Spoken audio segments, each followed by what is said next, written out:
The Dr. Felder Online One podcast. I am your host and creator, Miranda Felder, also known as Dr. Felder.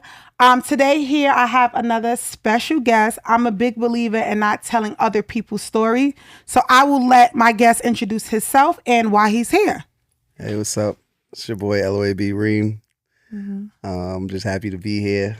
I think this is dope. You want to know what I'm doing here? Yes. Why are you here? Like, what are you going to tell the people about today? A little bit about my life, my backstory, because everybody just see like a straight arrow. You know, they need to know the whole story, like what happened, you know, in my life, what took turns, and, you know, understand me as a whole person. Yeah. And I think for me, it was important for me to, I'm going to be totally, on the Dr. Felder Online One podcast, we're totally transparent here, right? Because you made me chase you, and I don't like that. So I'm going to be, you didn't expect for me to say that. But I'm very transparent on my podcast, as, you know, my engineer Wolf will tell you.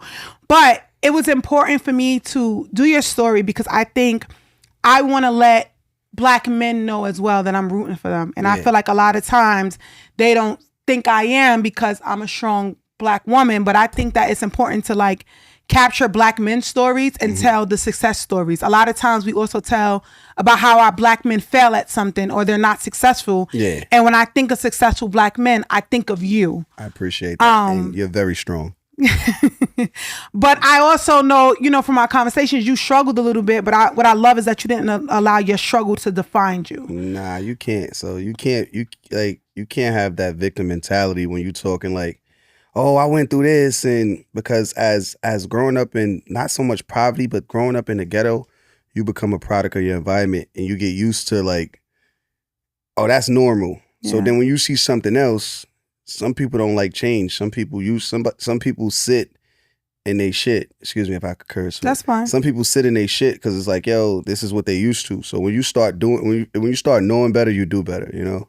So tell me, let's start from the beginning. Let's not like rush it to viewers because they don't know you, right? And even some things I know that is going to be new for me today. Let's start from the beginning. So tell us a little bit about like your childhood and how was that for you?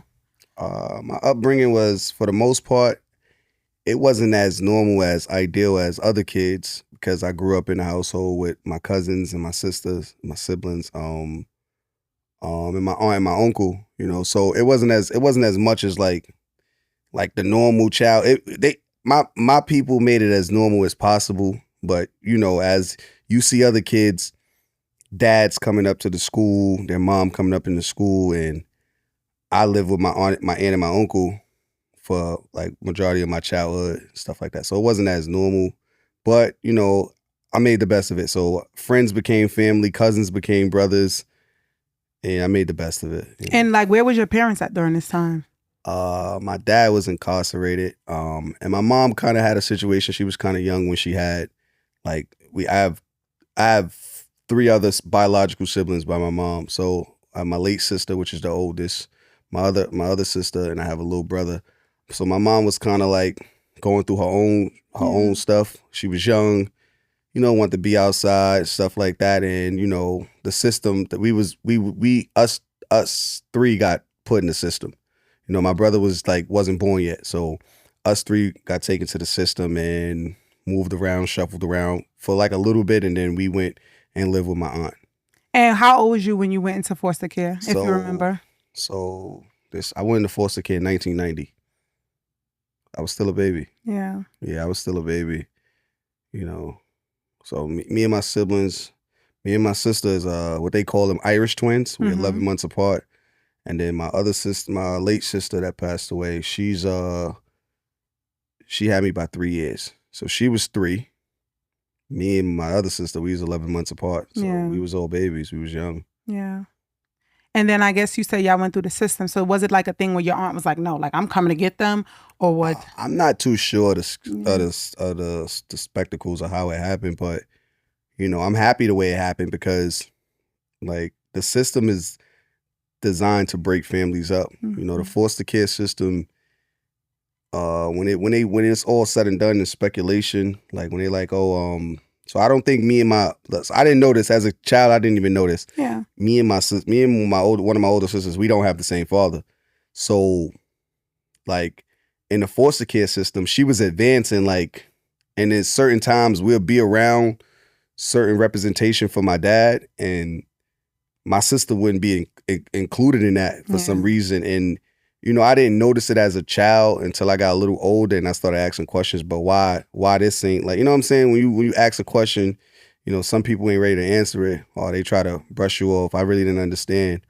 And now as I got older, I understand the system. The system is really designed to break families up. Yeah. Well, it sounds like, they weren't successful in doing that with you because you was able to reunite with family. Yeah, my aunt adopted my sister. Like I said, my sister, we have different. So my dad still had a say-so from prison. Okay. And but it wasn't on him because he's in prison. So I believe it fell on like his relatives, his mother, his father, and it wasn't no chemistry there. You know what I'm saying? Like, he had a wife. His wife, like, I would see her a lot at the agency because all our visits was done at the agency. So I didn't even understand that. I'm like, well, who's this lady? And she's, you know what I'm saying? It's like, oh, she's bringing me toys. Oh, this is from your dad. And I understood it as I got a little older because I was in the system until from 1990, I want to say about 5th grade. Yeah. Maybe 5th or 6th, about 5th grade. Yeah. Because I think I was adopted like around that time when I was in like 5th grade. I was in 5th, my sister was in 8th. But my other sister, she got adopted first. And we understand it, like, oh, what, they don't, like, I didn't understand it. And then when I was like, well, what, they don't want me? But, as I got older, it made sense. Yeah.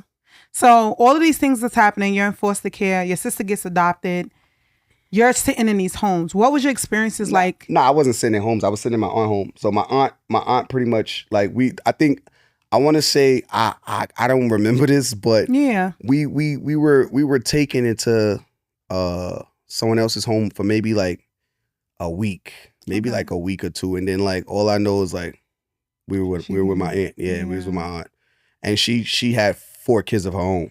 You know what I'm saying? So you taking on I'm talking about 7 people as children, as young adults, and it was it like I grew up like those was my brothers and sisters. You know what I'm saying? Even before I was adopted, those was my brothers and sisters. So at any time does like your father come home, mom comes back, at any time does your parents re-enter your life? Because that's what foster care said that they're into, right? They want to unite families back together. So with on my dad's standpoint, he was in and out of jail. Okay. He was in and out of jail, and I probably remember like a birthday cake he brought for my sister. I don't remember like, you know what I'm saying, seeing him that much. I had an image of him that, and they used to take us on, I think I went on a visit before because I have pictures as a kid. I'm on a visit with him. You know what I'm saying? My brother's there, my mom's there, you know what I'm saying? And we're on the visit. I have pictures from that. So it's like, oh wow, so this did happen, you know what I'm saying? But I believe with him, a lot of that stuff was out of his control. And then as far as my mom, she had, like I said, she had a lot of figuring out to do herself. Yeah. So it's like, I think she made that decision like, hey, if I'm not good, I can't do what I got to do for my children. But as I got older, like I reunited with my mom, and that's my dog. Like me and her we got an okay relationship. You know what I'm saying? Like it's easy. And it's easy for me and her to like separate. You know what I'm saying? You know how some people like I see how you are with your mom. Like that's your road dog, that's your best friend. Yeah. Like when me and my mom get into it, I'm okay with not speaking to her. I'm not saying it's okay, but I'm okay with like, I know she good, or I do the coward thing. I call my brother, yo, what's up with mommy? She good? And he's like, yeah, she good. Yeah, just crazy because she just asked about. So stuff like that, you like, I could be the bigger person, but sometimes I don't be wanting to be the bigger person. I let it sit for a while because I feel like I'm not wrong. You know what I'm saying? Yeah. When it comes to that. How do you think that your parents being absent in your life played a part in the man that you are today? Well,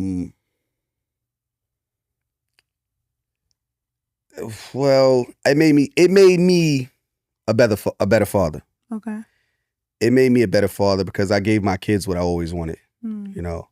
It molded me to like, be more understanding to be more understanding, period. Like when you speaking to like my children, like I listen more, you know what I'm saying? Because it's like I wasn't given this opportunity to have what my kids got right now. So it's like, you know what, let me hear them out. Yo, what's up? Yo, and I'm more attentive in their life. Like, hey, what's up? How was your day? I call my son still, like, yo, what's up? What you doing? Like, Call my daughter, hey, how was your day? How was school? What's going on? And, you know, it made me a better father. I gave him what I always wanted. And I think that's important. I think like let me not say we don't have it. I don't see a lot of fathers like, hey, how you doing? I see that with you. Like I see you. Yeah. Even one day we was on the phone, you was like, how you doing? You ate? Like you was talking to me and balancing her too. Yeah. Cause my daughter called me. She Apple Pay. Dad, I'm hungry.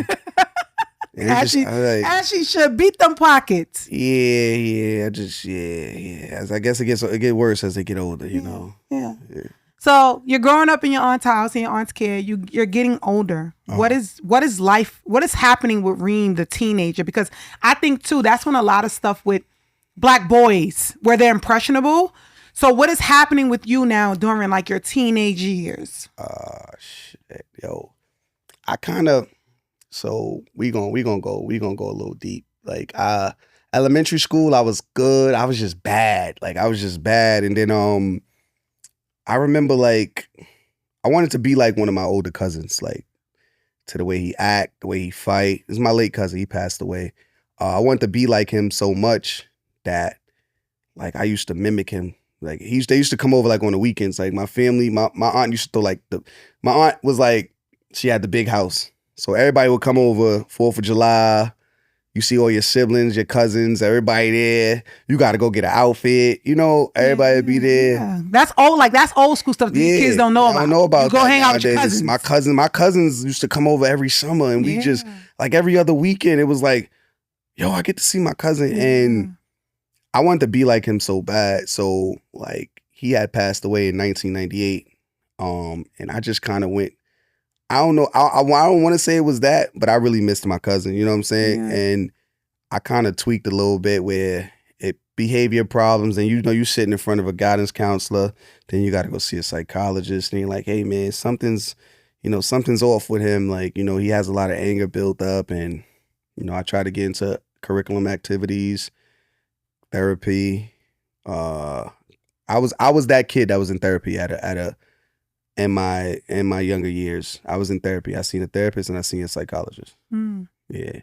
So I was diagnosed with attention disorder deficiency, whatever, ADHD. Basically. Mm-hmm. And it was all behavior. Like my work, they like, yo, he knows the work. He just want to fight. Like, yeah. So, you know, as I got older, I understood it more. Like I became an advocate for men's mental health, and a lot of the medications that they was trying to put me on, or the medication I was taking, it ain't even on the market no more. Like, I think I'm gonna try to get a check. You know what I'm saying? I'm gonna try to get a check. But while they're trying to do all these things and try to figure out, right? And it's a lot. I don't know if they knew about all these things. Like one, your parents, you're not living at home with your parents. Yeah. You're in foster care. People don't realize these events, these experiences. It's traumatizing. It's traumatizing for a kid. Yeah. And then like the person you look up to, my cousin died. We're not gonna talk about that. It was a bunch of stuff. Like it was like I remember one time when I was little and I seen my mom, and like we vibing. You know, I see my little brother, and it's like my mom leaves. It's like, well, why I can't go with you? Yeah. You know, shit like that. You're like, well, why I can't go with you? Oh, I'm gonna come back and see you next week. It's like, like as a kid, I didn't understand it until I got older, and I understand what was going on a little bit better. I was angry at the situation, because when you think like, why me? Like, why the fuck I gotta go through this? Like, the fuck I do deserve this? But it made me a little better. It made me a better person as I got older. You know, it made me a leader. It made me know what I want in life to better myself. Yeah, that's tough. Yeah, that's tough. It's tough. Like as a man, you may be able to sit here and talk about these things, but I can only imagine as a kid, as a little kid, they don't know that. Yeah, you know what I mean. And I ain't know. Yeah, I ain't know how to express myself. Me expressing myself was me getting in trouble in school every day. You know what I'm saying? My aunt disciplining me in the best way she knew how. That's another thing too. The type of love I have for my aunt is different. It's like unconditional. My aunt could call me right now and I'm running. I'm out. Like, I gotta go. Like, auntie called me because she was there. You know what I'm saying? She was there. It was warm. It was warm there. It wasn't bad for me. You know, we go through our ups and downs, you know, but we family. So I'm big on family, but I'm not so big on family because it's like as you get older and people still doing the same stuff, it's like, yo, like, nah, we ain't. We old, we grown now. Yeah. Like, come on, cut that out. Yeah.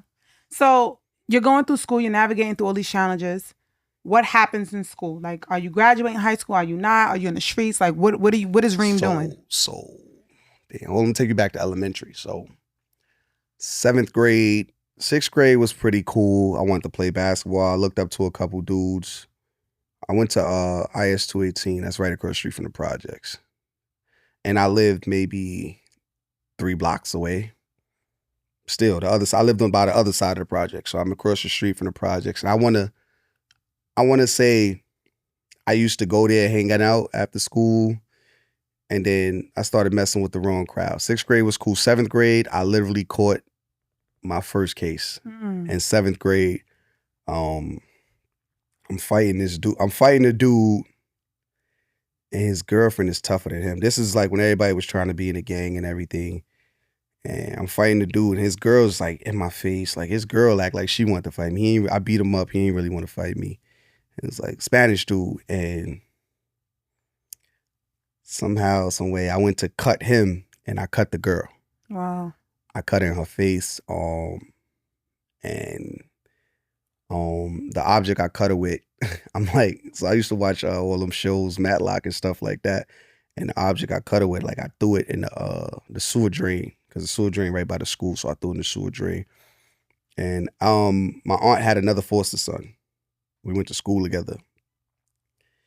And he saw it. He saw like the fight and all that. Like, you know, he's supposed to have my back, but you know, at first it was like it was 2 couples and a boyfriend, and I'm fighting the dude, but I'm thinking this dude gonna jump in, so I'm like, yo, make sure they don't jump me. But the girl, like, she basically jumped in. Like I was getting punched in the head, the back of the head. So when I went to swipe at him to cut him, I cut her. Yeah. And boy, 7th grade, they took me right to 75th precinct.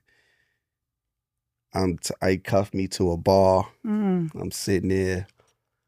What are you thinking at this time? Like, what's going through your mind? You're in 7th grade. I just want to go home. I remember this because my aunt's oldest daughter, which is my sister, she's pregnant with my nephew, Sean. And I was her baby. Like I was her baby before she had kids, and I couldn't do no wrong in her eyes. I remember her running to the precinct pregnant, my uncle. And I'm just like, I didn't do it. I ain't do nothing. I just want to go home. But I'm like, damn. So I think that's kind of like, but I'm not gonna say because I got a rush from that. I'm not gonna lie. Like it gave me a sense of power because like, oh snap. You know, and like I said, I wasn't always on this righteous path. Like I was just like, oh, I just cut. Yeah. And I ended up catching a case behind that in 7th grade, and after that, it just got dark. Yeah. It was dark. 8th grade was pretty cool. I graduated junior high school. I kind of stayed in the neighborhood because I wanted to play sports. So 8th grade, they start grooming you for sports in aspects. The high schools that want you. Yeah.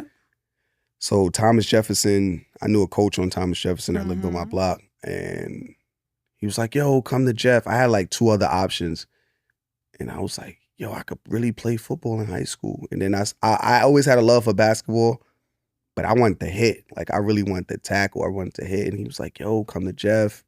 So I'm going to workouts. The field was like on flatlands. I'm going to workouts every day. I needed structure. Yeah. I feel like I needed structure, and that was helping me. But I also had that wild side of me. So now I'm caught up. Let me catch you up. I'm in high school, 9th grade. I'm already a gang member though. Like I'm already a gang member. 8th grade, I was already like gang banging, but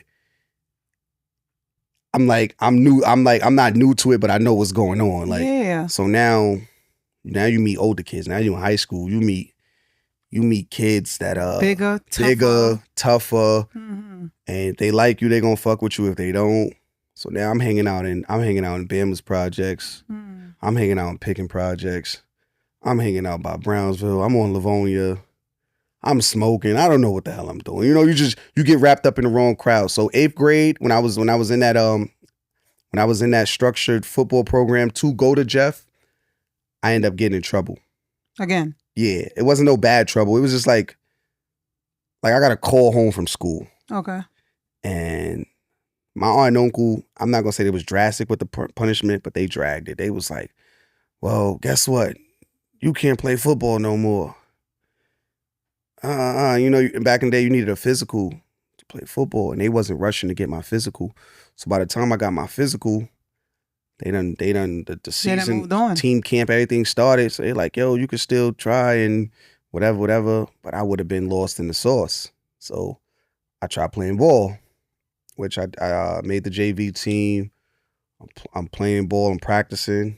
Same thing when it's like any little thing I did, these things that was helping me with structure was taken away from me. So, you know, and that was their way of disciplining me. And I also want to acknowledge the fact that like that was parents back then discipline thing. It's like this is something that they're not seeing it as he needs structure. They're saying like this is something he likes. You're not listening. We're gonna take that away. Yeah, you know. Yeah. So like I just went through that with my son like the other day. But let me finish up. So now I'm like, damn, I can't play football, can't play basketball. What's left for me to do? Gangbang. Yeah. So now I'm going hard. I'm a freshman in high school. I'm in Thomas Jefferson. We had to wear uniform. We had to wear light blue shirt and navy blue pants. So I got my Dickies. I'm chilling. I'm chilling. And I thought I was the shit. I started running around. It was a gang back then. It was Bloods and Crips. It was called the Unit. And I'm the shit with this gang. I'm saying I'm moving around with them. I'm putting in my little work. I got my little crew. Mm-hmm. But then you got dudes and bammers that some of them might not like the dudes that you're moving around with. That's what I really had to understand, who's from where and what's what. Yeah. You know what I'm saying? Because one day I'll be hanging out with the dudes and bammers, not knowing they got beef with the dudes that live by Maxwell or whatever the case may be. And that's forever beef. Maxwell and Jeff used to have so much. Maxwell, Jeff, and Boys and Girls used to have the most beef. I mean, one time I was on a bus at a game and somebody from the high shot at the bus. Oh my God. Like it was a lot. Yeah. It was a lot. So freshman year, I'm in high school, I'm chilling regular. I learned how to cut class. I had a 12th grade girlfriend. No, she was in 11th. She was older than me. She was in 11th. So you just living a lot. You got a lifestyle now. You're in the gang. You got an older girlfriend. You got a lot going on. So one time, because remember, I used to be with that. Excuse me. I used to be with that football team. So one time, the dudes from my gang jumped one of the dudes from the football team. And when I say I'm small, I wasn't big like this. Don't think I'm big, Reem. I was skinny. I was short. So they seen me and they started chasing me. But then the dudes that knew me was like, nah, it wasn't him. He ain't have nothing to do with that. You know, they still consider me part of the team. Like, nah, that's Reem. He played with us. Like, nah, that's. But them dudes was on, because one dude got beat up. He got beat bad. I was there though when he got beat bad. Spanish big dude. You got motherfuckers just wilding on him, and I'm like, but I'm small though. Like they're like, what the hell? I said, what the hell? So when they chased me, and then somebody was like, no, he ain't had nothing to do with that.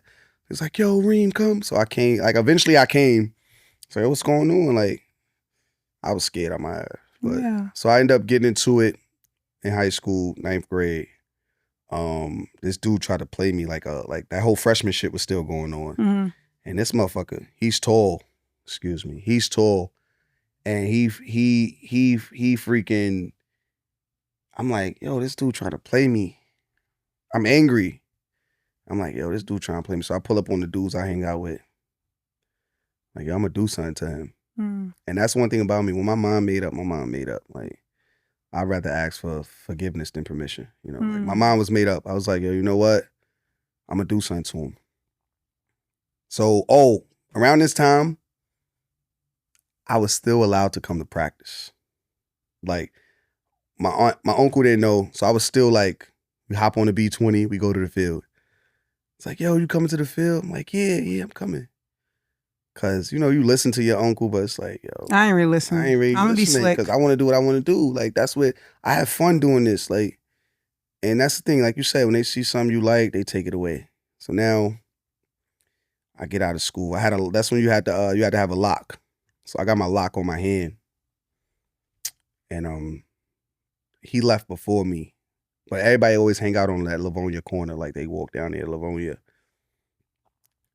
And I'm running. I get out of Jeff, pew, I dart right down the block. I'm running. He tall. I had to jump up. I'm a lefty. I had my lock on my hand. I hit this dude so hard. He hit the floor. Boom. He hit the ground.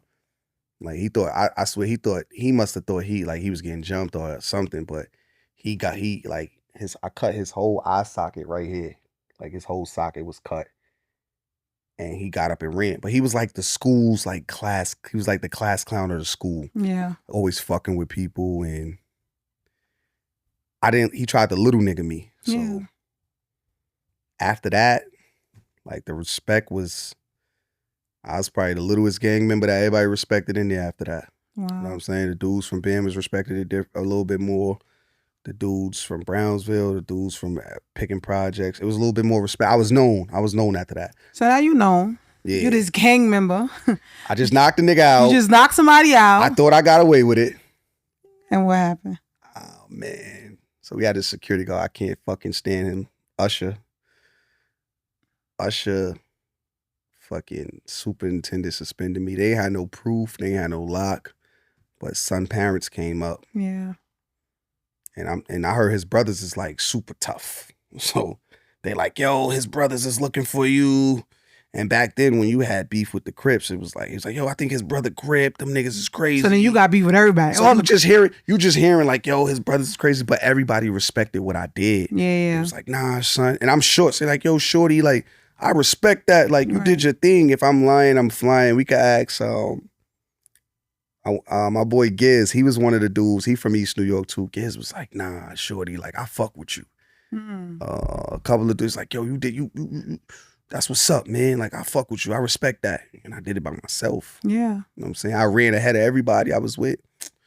I jumped and I knocked the dude out with a lock. They was calling my last name Smith. They was calling me Lock Smith. They was calling me Bullet. I did it. I remember what I had on. I had on Washington Bullets varsity jacket. He's like, yo, that nigga Bullet crazy. My dudes from Boulevard. That's another hood. Like, I used to hang out with everybody. So wait, Reem, so was your whole time in high school this? Like you being like this? I want to say, yeah. Yeah. I got kicked out of high school and sent to alternative school, Belmont Academy, right on Jerome and Belmont. Like, I'm from East New York. Yeah. Like, so, and now I'm across the street from Sutter Turnkey. That's Crip City. But guess what? I know Shaka. I know the Shocky. These niggas know me. We all like somewhat grew up together. So like, nah, that's my little man. You know what I'm saying? They was like probably like a year or two older than me, but I was small. You was small. Like, yeah, like, that's my little man. So nobody like I wasn't say I was untouchable, but nothing happened. While I done seen one of the homies get beat up because he was just doing too much. Like I ain't understand. Like I said, I ain't understand it, but I understand it now. So. Right. And you was a part of it. I wasn't too much a part of it. When I was in suspension school, I was just like alternative. I was just trying to do my thing, get up out of there. To be honest, because they was making it seem like ain't nothing after this. Like, so I ended up getting back in my school, and they kept it real with me. They was like, "Yo, you're gonna have to go to night school. You're gonna have to do this. You're gonna do that." So I did it for the most part. After a while, I went to be outside. So you stopped going to school? Yeah, I stopped going to school. So I ran away. I ran away from my aunt and uncle one day. And remember I don't have a real relationship. I didn't have a real relationship with my mom at the time. So this is a true story. Like I got caught smoking in the house. So I'm hanging out.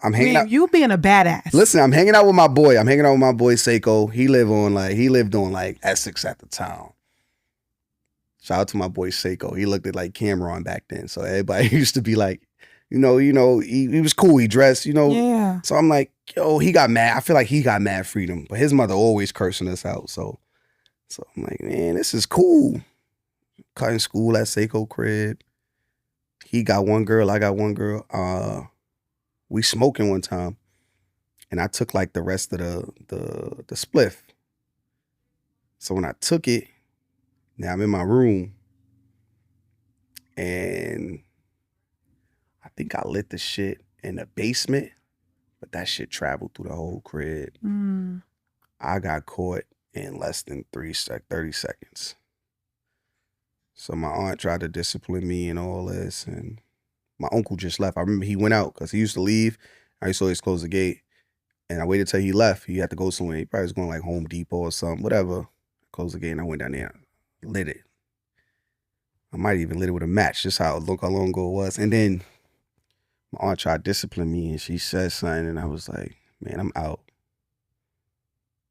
I ain't jacking that. I'm out.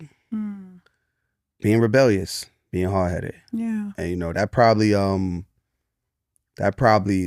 hurt my aunt a little bit. You know what I'm saying? Like that probably made her feel away.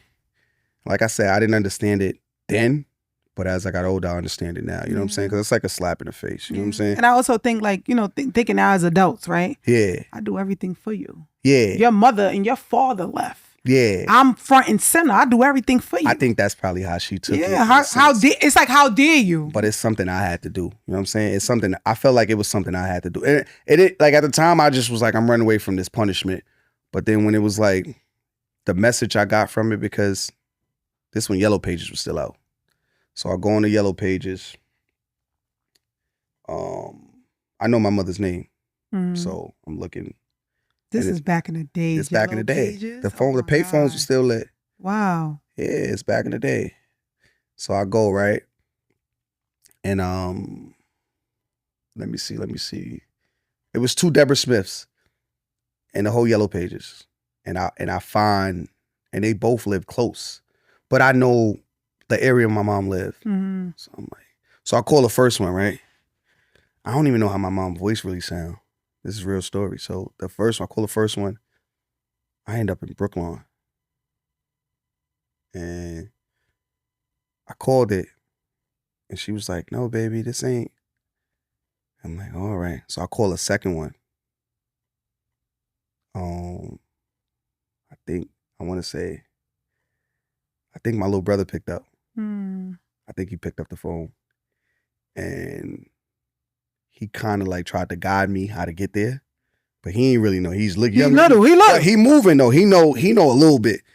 So long story short, I figured it out. I asked. That's one thing about me. I ask a million questions. So yeah. How do I get here? And once a person tell me how to get here, I would get off the bus and be like, yo, how I get here?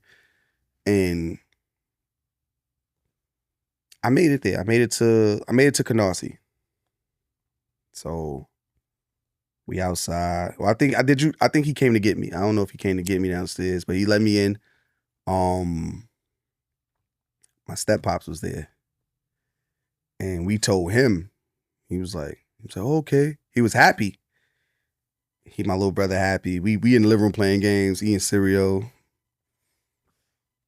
So I'm like, yeah, this feel good. Like, I ain't really have a relationship with my little brother. Only when he came over for like holidays and stuff like that.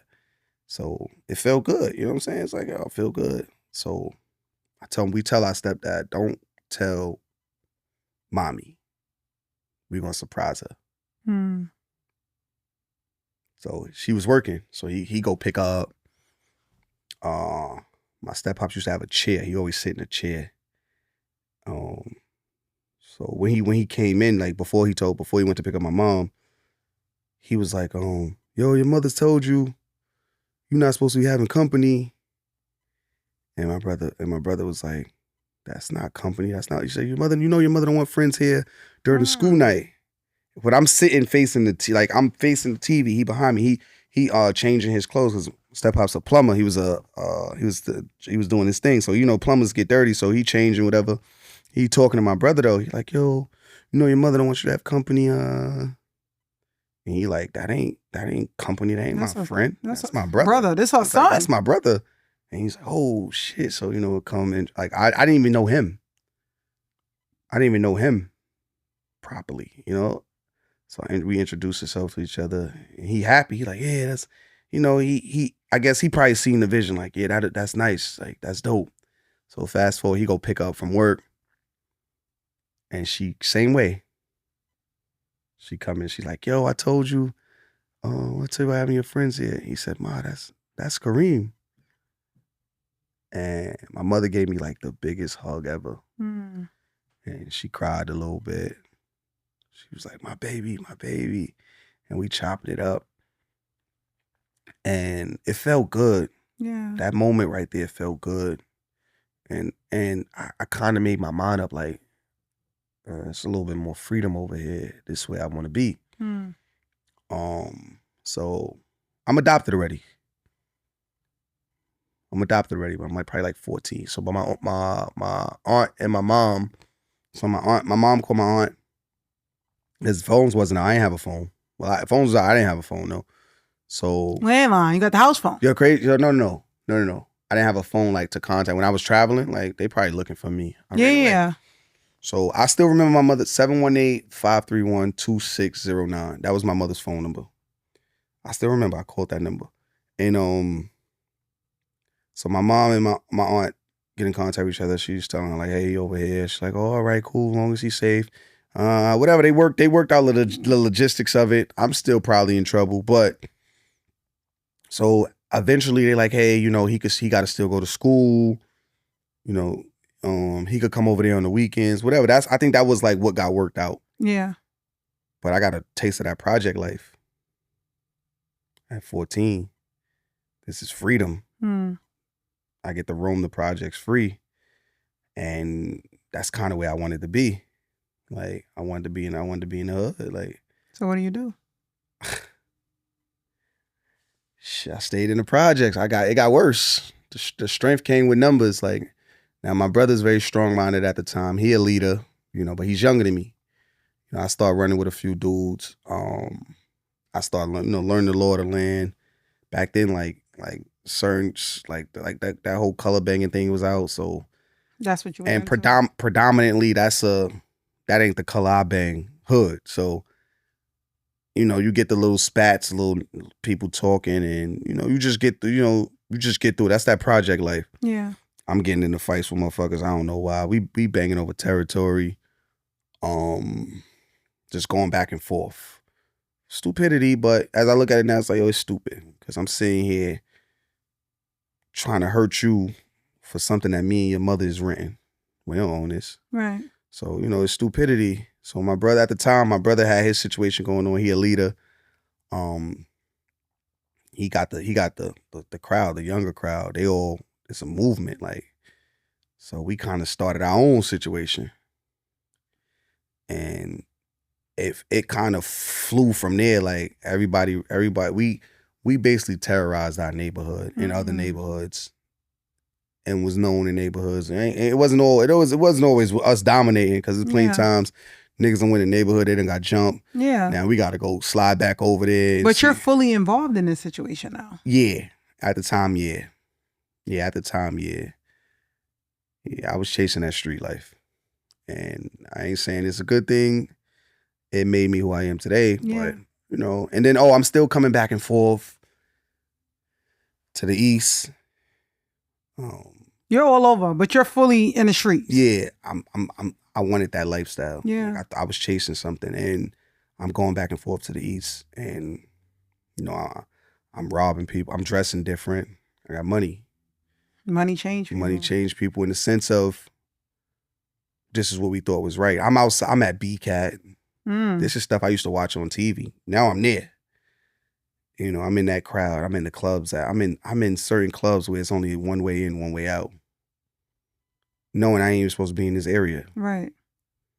But it seemed like, from me, what I'm gathering, even you was fearless all your life. Nah, I wasn't. I was ignorant. I was ignorant. I ain't gonna say I was fearless. I was ignorant. And it took me October 12th, 2006, I got shot. It took me to get shot as a teenager to really like fall back. So the older dudes in my neighborhood, and they knew I was like I was on bullshit. Like I'll rob you. Not nobody we really knew, but like it was like the bus used to pull up, I used to rob the whole bus. Like I robbed the whole back of the bus. Me, my brothers, the whole team. We had a squad. So, and strength in numbers. So imagine you see 30 motherfuckers pull up on a bus. This is when Sidekick 3s was out. Right. I had about 5 of those, like, in one day. And I'm taking them to sell them. Cause I was kind of the mastermind with a lot of that. Cause I knew who to take them to sell them. And they would send them to their countries or whatever they was doing with them. Right. I knew who to take them to get that off. It's like, so motherfuckers seen it like, yo, all right, we gonna go get this money. We gonna go to Get Set, Get Fly. We gonna go to Vinny's. We gonna go to Delancey, get the Gators. You see the change. You know, at the time I tried to hustle, but it ain't mixed. Yeah. Because you got all these older niggas doing the same thing you trying to sell, they selling. And they respect it. Violence and that don't mix. And I learned that the hard way. I used to have mad drugs. Why? Shit taking too long. I go rob a nigga over there. I get like $500-600. That's fast money. Fast money. And it didn't mix. You know what I'm saying? I had to learn that. An older dude told me that. We had a fight in the elevator. He took me in the elevator. And that was like his discipline for me. I was scared, but I wasn't scared. Like I went in the elevator with him. And this motherfucker be shadowboxing outside. He could fight. But I went in that elevator and I got his respect after that. Yeah. You know, I ain't tell my moms. You know what I'm saying? I ain't running my mom's like, yo, mom, I got into a fight with such and such. Cause my, you know what I'm saying? But I knew I was doing wrong. Yeah. So it came with it. Them little ass whoopings came with it. I gave a lot of ass whoopings, but them little ass whoopings came with it. Yeah. Like I know what to do next time, you know. And it gave me structure. So I kind of started practicing what I was preaching. Like, yo, we can't do this over here, or we got to do it like this. So when certain crowds start seeing you making moves and y'all making moves and y'all becoming dominant, they don't want to be around you, or they only using you to be because y'all got the numbers and stuff like that. So you start seeing who's ready, really willing to go for this. So when did it occur? When did this event occur? When you told us like the day, I think, when you got shot. Yeah. But how did that change Reem from being who he was before? Oh man, I was paranoid. I was paranoid, and like I thought everybody was out to get me after that. You know what I'm saying? I got shot in my left hand and exit wound. So I was ignorant after that. Like I was like, I don't know who for me. You know what I'm saying? Yeah. And like, you know, bro turned up after that. He started wilding a little bit more because we had something to go off of. You know what I'm saying? I'm happy I wasn't killed. You know, because son was shooting wild. Yeah. So, and I remember putting my hand up. Like the first, like, you know, when you go to do one of those and you hear the shots, I think I was in that motion and the shit hit my hand and went through and came out my wrist. And this is my dominant hand. I had to learn how to write again. I had to learn how to go do this again. So these three fingers is still partially dead. So, you know, it's like my little cheat code if I gotta punch somebody. Reem, you're not punching nobody. No. I'm saying like I still get aches and pains and shit. Like, like, you know what I'm saying? Even holding my daughter, I'd be like, ooh, like, you know, I still feel it. So because you mentioned it, you talked about, I know you just recently have a kid, but I want to go back. I know you became a father at a young age. Let's talk a little bit about that. What age did you have your first kid? I was 19, turning 20. And how was fatherhood for you at 19? Scary. Yeah. Like I said, you trying to give your kid what you ain't have. So my son had everything. Karan had everything in the sense of I kept him dressed. I kept his sneakers fresh. You know, I'm taking him places. I'm taking him everywhere I go. I'm spending a lot of time with him. Yeah, and I think that's what's important. Yeah, he remember that. I still got like old videos I look at and then I look at him now and be like, used to be attached to me at the hip. My son used to be attached to me. I was his superhero in a sense when he was little. Cause all he wanted to do was, yo, I want to go with my dad. We at the park. I worked as an activity specialist. I used to bring him to work with me every day. Mm. He got to know a lot of the kids. So when they see him now, they're like, yo, I used to bring you through the YMCA. I used to bring you to they used to use him to get girls. You know, when you're young and you cute, all the little girls want to be around. Oh, Karan's so cute. So they used to use him and stuff like that. So to see him older, Karan was always in the park, always playing ball. He loved music. For some reason, my son used to rap. He used to do music. And I used to be like, yo, he actually went a little far with it. But I think his music career was based on me being there. And I kind of took a little absence from that. And, you know, he just lost the passion for it. Yeah. And strictly sports. I'm happy. I'm happy the way he turned out. You know. Yeah. How do you think being a dad at 19 and now being, because in front of me, I visualize all these things that you say. Yeah. But now I'm sitting across from the man Reem. Yeah. And you just recently had a daughter. Yeah, she 5 months and 1 day. How do you think the parent that you was at 19 different from the parent that you are now today? Oh, nah, I know better. Mm. You know, it got better with time. Yeah. You know, my son kind of showed me how to care. You know what I'm saying? Mm-hmm. Then I had another daughter, my daughter Naraya, and that was like my first love. That's my first daughter. You know, I'm her first love. You know, she always reminds me that. You know, and the times change. It's a little. I'm not gonna say it's not so hard right now. Yeah. I think back then, I was trying to figure it out. I was still trying to be grown, but I cut a lot of shit out. All that hanging out. I went all the way legit, like working a job. You know, certain opportunities still came across. I was a hustler. Mm. So if I'm working, I gotta have like 3-4 hustles because this is the lifestyle I want. And ain't nobody gonna give it to me, you know what I'm saying? And, you know, I think people wanted me to come kiss their ass, like, but I figured it out. Yeah. I had a overnight job. I think I was working at like CVS in the city. And I went and got a room because people closed their doors on me. Like, well, you could stay, but your baby mama and your son, they gotta go. You know what I'm saying? I'm like, I ain't into that. Yeah. I'm gonna figure this shit out. Yeah. You know who I ain't gonna front, you know who I ran to? My best friend, my late sister. Me and her could argue, but I called Tasha. I done moved to Virginia a few times because my sister lived in Virginia. She had twins on her first shot. And then she had my niece. So she had 3 kids at the time.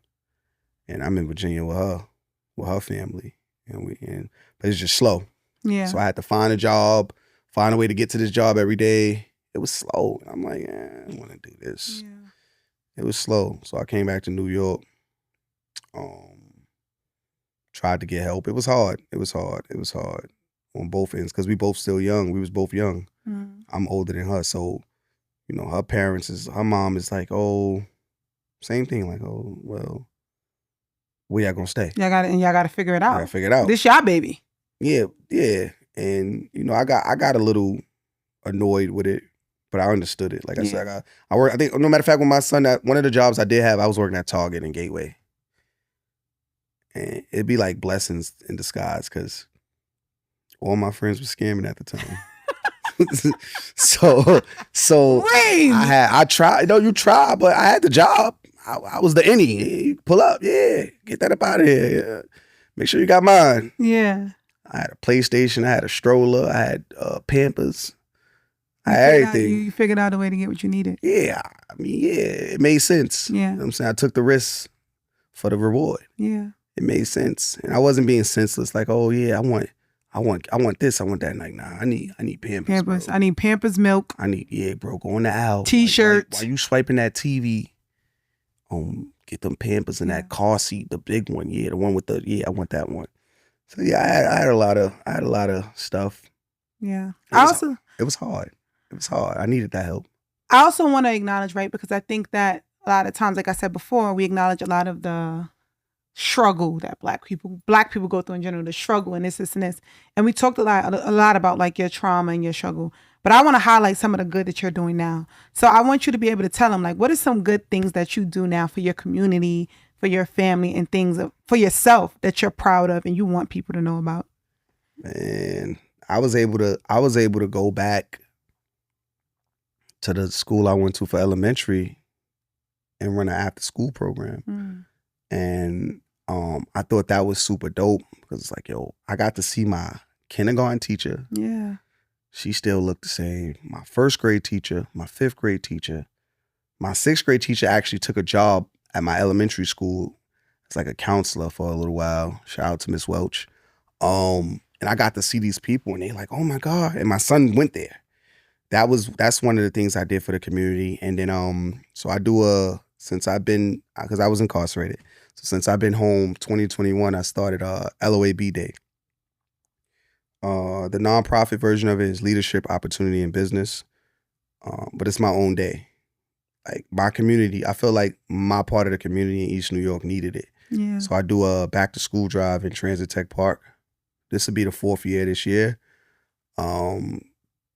Games, bouncy houses, live DJ, competitive basketball tournament. I get the local dance group, the local step groups to come do their routine. I make a solid donation to what they got going on also. So there's nobody really, the people that nobody shows up. Nobody really shows up without getting something out of it. You know, even if you enjoy the day. Yeah. Like in the neighborhood looks forward to it. Like I don't every time I swing by, like, yo, what's up? What we doing this year? Yo, what you got going on this year? And I'm like, dang, I gotta do this. Like the community is looking forward to this. And then they got like a soccer field over there. They come and grab book bags. They come and grab supplies because it's for the whole community. Yeah. You know, but then you get some ignorant people and you're like, yo, did you pay for any of this? Like enjoy the. You know, don't worry Reem, you about might have to invite me this year. Sure, you could be one of the volunteers. I get you a volunteer shirt. Listen, Dr. Felder Online One volunteer, so you can hold me to it. I will definitely come out. I got you. I like this. I love this. This year is probably be a little bit simpler because I try to top myself every year. I was trying, like last year, one of my boys was supposed to bring the game bus for me.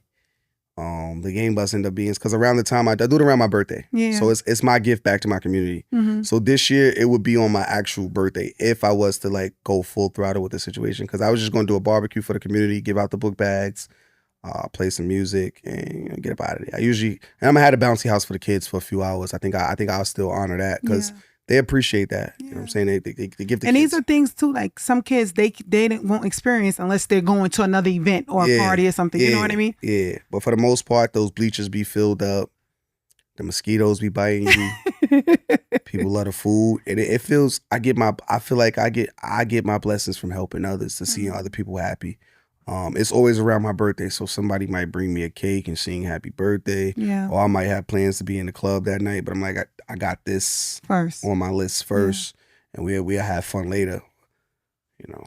I'm also a big believer in checking in and tapping in on my people, right? And you're one of my people. You know that. I curse you out, but you're my people. Yes. So I want to check in on you, right? Checking in. How are you mentally? Checking in. How are you with your parents? As of now? As of now. Right now, today, this second. It's a little, like I said, like it's a building process. Yeah. You know what I'm saying? It's a building process. I tend to push people away, I think, too. You know what I'm saying? It ain't just all them. I take full responsibility in some stuff. I tend to push people away where, like, I'm a little standoffish. And I might come off angry, but the one person that says angry, I might say is passionate. I'm passionate about my beliefs. So if I say something, I stand on it. Yeah. It's very rare I go back on what I say. You know what I'm saying? It's like, I ain't calling Dr. Fielder. Nah, she violated. Like, I don't want to speak to her. And I would stand on that. I'll be stubborn. But wait, I'm going to challenge you a little bit before we get into my next segment. Didn't you tell me that I got to let things go literally before we started? Yeah, I did. Oh, okay. Because the type of business Forget the business, forget the business, forget the field. Okay. The type of person I am, right? Overstood. I don't want to be right now. A lot of times people see me. I don't want to be Dr. Felder Online One all the time. I want to be Miranda. So the type of person I am, I got to learn to let things go. And I think that, you know, I don't want to take away anything from your story. I think that you've been through a lot. Yeah. And I always tell you, like, you think I'm your therapist. You always say I'm your free therapist, right? Yeah. But I also Don't think, charge me. Yeah. I think not only is your story today going to touch a lot of Black boys who's going through a lot of the same things, Yeah. but I also think for them to see, for you to be successful and be sitting here next to me, Yeah. that's amazing. But I also want you to be able, even in your adulthood, to just continue to get better mentally, emotionally. Yeah. Be connected. You know what I mean? Working on that. I'm working. So to like, you gotta want it. You know what I'm saying? Like you can't have that mentality like, yo, nobody never did shit for me. Yeah. They ain't supposed to. You know what I'm saying? Nobody owe you shit. So what I've learned is, like, I take my past trauma and I turn it into, I take it and I put it on the right path for me to do the right thing. Yeah. Like, yo, I don't want to go that. So, you know, when you keep walking down the block and the dude keep talking to you, you get mad.